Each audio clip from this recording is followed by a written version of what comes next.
What is going on, everyone? My name is the California Cougar, and today I am back with the Survivor Season Series reviews.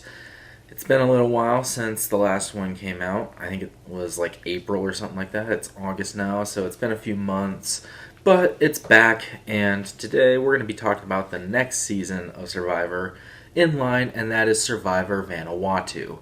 This is the 9th season of Survivor. It took place on the islands of Vanuatu in the South Pacific. And there's really not much to talk about with this season. There is one big story throughout this entire season, but we'll get into that. First, let's talk about the cast. The cast of this season, it's alright. I mean, there's some people that I do like. I enjoyed Eliza, I enjoyed Twyla, I like Chris a lot. Sarge and Chad I thought were very good. Julie was alright. The problem with the cast is a lot of the pre-merge boots, aside from Rory was a merge boot. I always forget about Rory, even though he is like one of the biggest characters of the season. Amy, forgot about her as well. She's another big player in the season. Leanne, another one. But yeah, most of the pre-merge boots, they're just not memorable at all. Like, I don't even remember who half of them are. I mean, there was Mia, her little clash with Twyla. There was also Dolly, who suffered probably one of the most vicious blindsides of the season. A lot of people forget about that blindside. But other than that, not much else to remember. Like John P., John K., not too much to remember about them. They're just not part of the Fat Five, as they were called.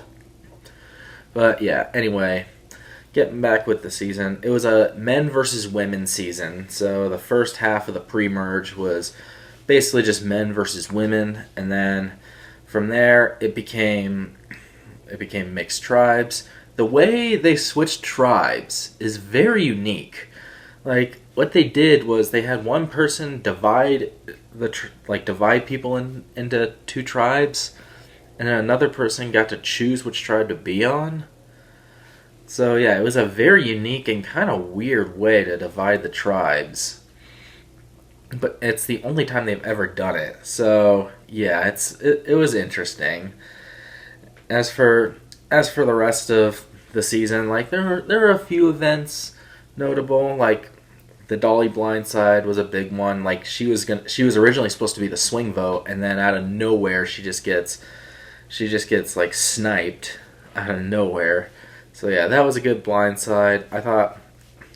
I thought the post-merge blindsides were good. Like, the Leanne blindside's probably the highlight of the season. That was the turning point of the season. Because, like, you have Chris. We'll talk about him in a little bit. But you have Chris. He's the last man standing. And it's an all-female alliance led by Amy Cusack, who is, like, the kingpin of the entire season, basically, until Leanne's blindside. But yeah, her right-hand woman, Leanne, was blindsided that night with the help of Chris and Eliza, and Twyla and Scout, I should say, as well. So yeah, that was the biggest point of the season right there. Let's talk about Chris. This is the biggest story of the season, and that is of Chris. And it's honestly the main reason that kept this season going for me, and it's the main reason I didn't absolutely hate it. Otherwise, I probably wouldn't have enjoyed this season nearly as much as I did. Overall, it was a decent season, but it's not a great one, and that's just because of Chris carrying it. He was supposed to be the first guy voted out of the game. The first person voted out of the game. He had 3 votes against him, but the Fat Five, I forgot who coined that phrase. I think it was Brooke, who ended up being the first person voted off. But yeah, like, Chris was supposed to be the first person voted off, and then he escapes the first tribal, and then the older versus young alliance, like older men versus younger men alliance, the older men alliance sticks together, votes off all the younger guys, including Brady and John P. and John K. and all of them. And then Chris ends up making the merge. He ends up being the last man standing because he's the one that's perceived as the least threatening. Yeah, like Sarge and Chad were basically shields to him. And then he ends up going on just like a crazy tear at the end of the game with immunities. He won a couple immunities toward the end. And he ends up winning the whole game with a jury with 5 women and 2 men. People disliked Twyla so much that they were willing to vote the last man in the game. And I do think Chris is a very good winner, very underrated winner. I mean, he did have to fight to stay in the game. There were a couple points, like I think Final 4 was one of them, where he could have gotten voted out if he did not win immunity. And Final 2 was another one. I don't really know for sure, but I mean, Scout and Twyla were so tight, I figured they were going to go to the end together, like if Chris did not win immunity there. But yeah, he did have to fight. And he played the game well, and he played it hard, and that final Tribal Council performance is one of the best in history. I mean, he addressed every single member of the jury in his closing speech. I thought that was amazing. And he just told them exactly what they wanted to hear, and like he played to the audience, which was the jury. He played it perfectly, and he ended up getting the votes in the end. Unlike Twyla, who was just kind of acting all snarky and spoiled and whatnot, like refusing to take any heat, especially from Eliza. But yeah, so overall, I mean, there's not really much else to say about the season. Chris was the big story of it, obviously. Twyla was kind of a deceptive villain. She was a decent villain overall. Eliza was a fun personality to watch. You have the Dolly blindside, the Leanne blindside was good. There's also a couple rewards that they went on. One was at the side of a volcano. Yeah, but other than that, like, as for like the negatives, the season's just kind of dull without Chris. Like, I don't think it would have been any good without Chris. I really don't. Especially if he had been voted off at Final 7, it would have been way too predictable. Like, the beginning of the merge was already very predictable. And even most of the pre-merge was kind of predictable as well.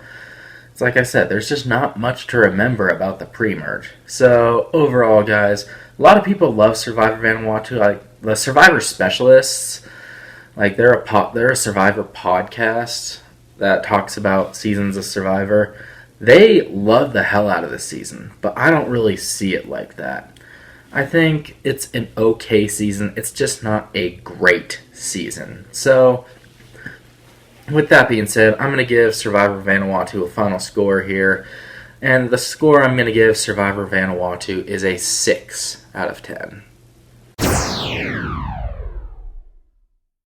Alright, and there's my review of Survivor Vanuatu. I'm glad to finally have the Survivor Season Series reviews back. Hopefully every Wednesday I'll be able to continue to upload these reviews. I'll let you guys know if I can't for whatever reason. But yeah, we're going to continue our journey to see all the way up through Season 40 here. And next week we go over Season 10, Survivor Palau. So that'll be a fun one to review. But anyway, guys, what did you think of my review? Make sure to leave down in the comments below what you think of my review and what you thought of this season as a whole. Did you like Survivor Vanuatu? Did you dislike it? Do you even hate it? Or do you even love it? Let me know down in the comments below. Hit that thumbs up button if you enjoyed this video. And make sure to subscribe to my channel for more content to come in the future. Like I said, more reviews. And I also started a Pokemon Fire Red playthrough.